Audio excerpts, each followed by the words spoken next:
Excel को यस 6 क्लासमा आज हामी सेल रिफरेन्स अनि एब्सोल्युट रिफरेन्सको विषयमा जान्नेछौँ र यसको लागि यहाँ मैले तपाईको लागि डाटा राखिदिएको छु र यहाँनिर हामी first number second number add subtract multiply divide भनेर देखिरहेका छौँ र यहाँनिर चाहिँ अब हामी यो दुईवटा नम्बरलाई एड गर्छौँ यहाँ सबट्र्याक्ट मल्टिप्लाई अनि डिभाइड र यहाँनिर एड गर्नलाई इक्वल्स टु साइनलाई हामी प्रेस गर्छौँ अनि फर्स्ट नम्बरलाई क्लिक गरेर प्लस साइन दिएर 5 मा प्रेस गर्छौँ अनि एन्टर प्रेस गर्छौँ र यो एड भएको छ सबट्र्याक्टको लागि इक्वल्स टु साइनलाई प्रेस गर्छौँ फर्स्ट नम्बर माइनस सेकेन्ड नम्बरलाई क्लिक गर्छौँ एन्टर प्रेस गर्छौँ त्यसरी नै मल्टिप्लाईको लागि पनि इक्वल्स टु साइनलाई प्रेस गर्छौँ फर्स्ट नम्बर एस्ट्रिकको साइनलाई प्रेस गरौँ अनि सेकेन्ड नम्बरलाई क्लिक गरेर एन्टर गरौँ त्यस्तै प्रकारले डिभाइडको लागि इक्वल्स टु साइनलाई प्रेस गरौँ first number divide by second number enter press गरौँ र यसरी हामीले यहाँनिर सबैको एन्सर पाएको छौँ र जब तपाईँले सेलेक्ट गरेर यसरी ड्र्याग गर्नुहुन्छ यहाँनिर तपाईले सबैको रिजल्ट पाइसक्नु भएको छ है र यहाँनिर 13 + 8 21 भयो 13 - 8 5 भयो है 13 मल्टिप्लिकेसन बाई 8 गर्दाखेरि 104 भयो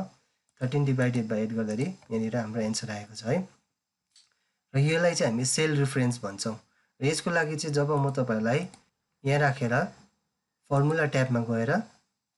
सो फर्मुलाज भनेर जब म यहाँ क्लिक गर्छु यहाँनिर चाहिँ तपाईले यो सेलभित्र लागेको फर्मुलालाई देख्न सक्नुहुन्छ यहाँनिर C4 + D4 C4 - D4 भन्ने हामीले देखिरहेका छौँ र यो चाहिँ तपाईले C4 चाहिँ हाम्रो यो भयो है यो सेल भयो C कलम रो चाहिँ हाम्रो 4 भयो D कलम रो चाहिँ हाम्रो भयो 4 र C4 - D4 भन्ने यहाँ देखाएको छ त्यस्तै प्रकारले C4 मल्टिप्लिकेसन बाई D4 यो भयो then C4 divided by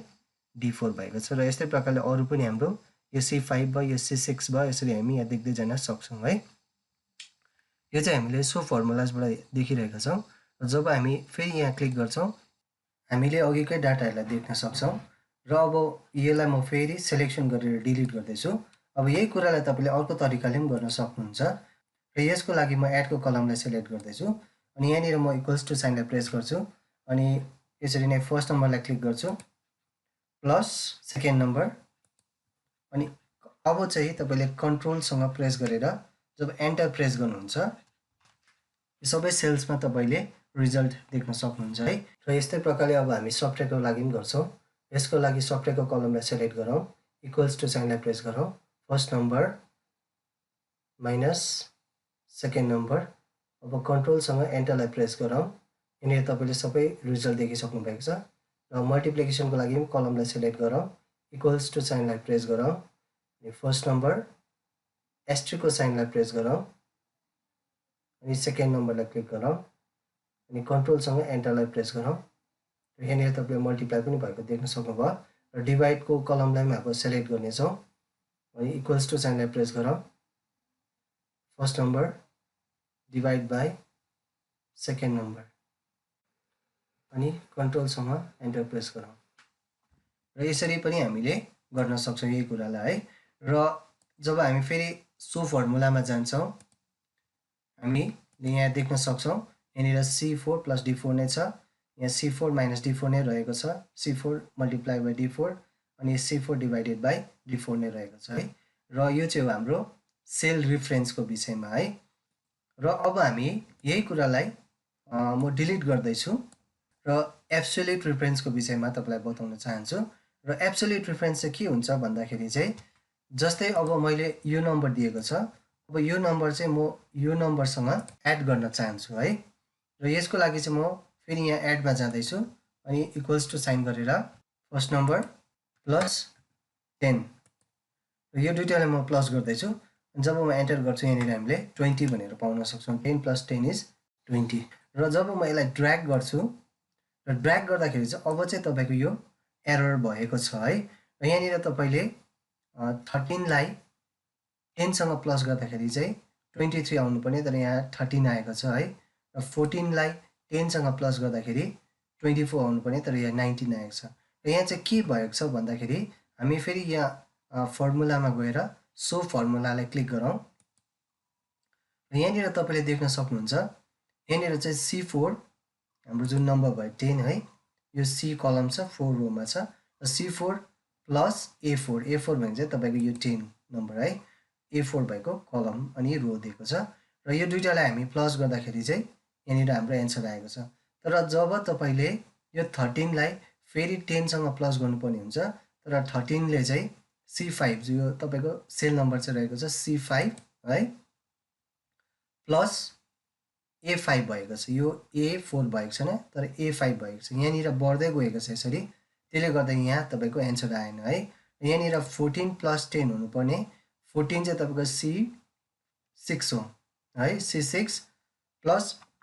A4 नै हुनुपर्ने है। यो चाहिँ चेन्ज हुनु भएन, यो चाहिँ A4 नै बस्नुपर्ने, तर तपाईँको यहाँनिर A6 यसरी बढ्दै आएको छ र यो नम्बर योसँग यो ब्ल्याङ्क उसँग प्लस हुँदैछ है, भ्यालुसँग 17 10 सँग प्लस भयो, 13 यहाँनिर प्लस भयो, त्यस्तै प्रकारले यो 2 सँग प्लस भयो, 18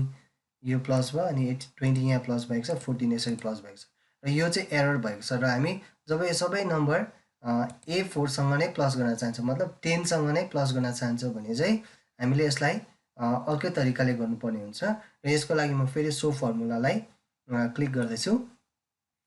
र यो चाहिँ हाम्रो एरर आएको छ यो डाटाको चाहिँ। अब म यसलाई डिलिट गर्दैछु है। यहाँनिर चाहिँ तपाईँले इक्वल्स टु साइन लगाउनुहोस् अनि फर्स्ट नम्बरलाई क्लिक गर्नुहोस् है, अनि प्लस साइनलाई प्रेस गरौँ र अब यो A4 सेललाई क्लिक गरौँ, यो 10 लाई क्लिक गरौँ र यो सेल चाहिँ तपाईँको लक्ड हुनुपर्छ है। यो चाहिँ तपाईँको A5 A6 A7 बढेर जानु भएन र त्यसको लागि चाहिँ हामी यसलाई लक गर्नलाई चाहिँ F4 प्रेस गऱ्यौँ भने यहाँनिर चाहिँ अब डलर साइन लाग्छ र डलर साइन लागेपछि चाहिँ यो सेल चाहिँ लक्ड भयो। वेयरएज C4 चाहिँ लक भएको छैन, देन C5 C6 यसरी बढ्दै जानु पर्यो यो नम्बर चाहिँ। तर अर्को नम्बर जुन प्लस हुने नम्बर छ जुन 10 छ यो चाहिँ बढ्नु भएन, त्यसले गर्दा हामीले यो सेललाई चाहिँ डलर साइन F4 प्रेस गरेर लक गरिदिएका छौँ है। र जब एन्टर गर्छ यो हाम्रो 10 प्लस 10 20 भयो र जब तपाईँले अब ड्र्याग गर्नुहुन्छ,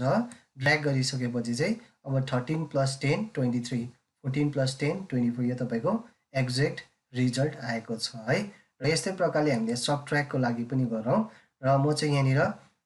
सबट्र्याक्ट 10 लाई 5 सम्म गर्न चाहन्छु, यसरी यो नम्बरलाई योसँग सबट्र्याक्ट गर्न चाहन्छु र फेरि इक्वल्स टु साइनलाई म प्रेस गर्दैछु अनि जुन हाम्रो नम्बर दिएको छ फर्स्ट नम्बर यसलाई माइनस गरेर यो 5 लाई, यो चाहिँ हाम्रो A6 रहेको छ, याद गर्नुहोस् A6 भन्ने सेल रहेको छ, A6 मा म क्लिक गर्दैछु अनि यसलाई चाहिँ अब लक गरिदियौँ, F4 प्रेस गरेर हामी यसलाई लक गर्छौँ अनि जब एन्टर प्रेस गर्छौँ यहाँनिर हामीले एन्सर 10 - 5 इज 5 र जब हामी यसरी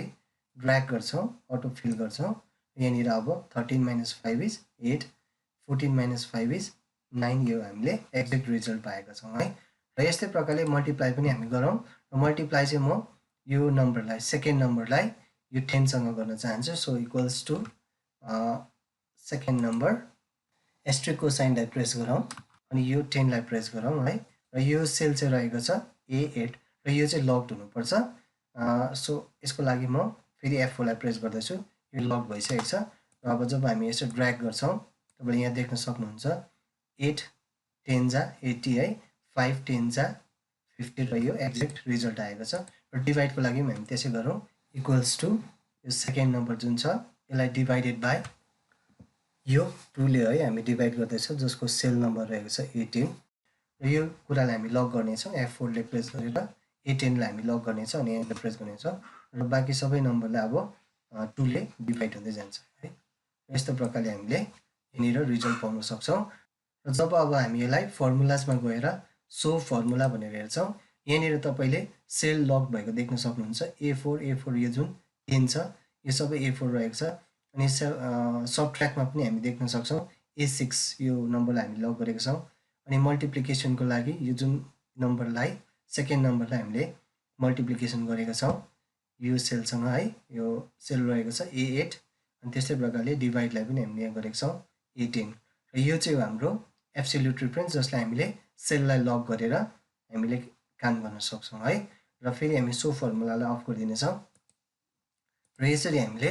आज सेल रिफरेन्स अनि एब्सोल्युट रिफरेन्सको विषयमा जान्न सक्यौँ। र अर्को क्लासमा चाहिँ अब हामी फर्मुलाज अनि फर्मुलाजभित्र रहेको फङ्सन्सहरूको विषयमा जान्नेछौँ। आजको लागि यति नै।